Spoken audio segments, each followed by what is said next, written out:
Oke, tadi ada orderanku tuh gosok. Dia suruh beli nasi campur di Cendrawasih. Itu estimasi harganya itu 80.000 ya, pastilah. Nah, ndak lama itu macet nih.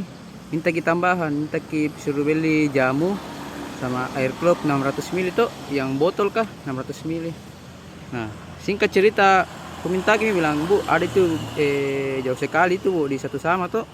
Jadi bilang apa lagi?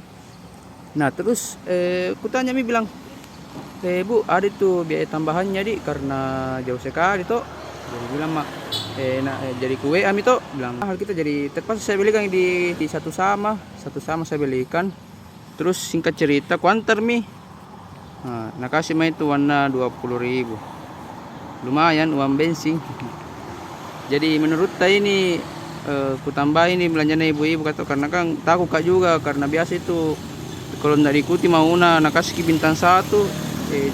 Biasa juga itu kalau diminta jual lebih nakasih juga bintang 1 dengan alasan lebih tuh, mungkin gara-gara itu mi, karena kan juga kita driver mungkin juga tidak sesuai tuh, kalau minta kita mau tambah begitu kan biaya lagi.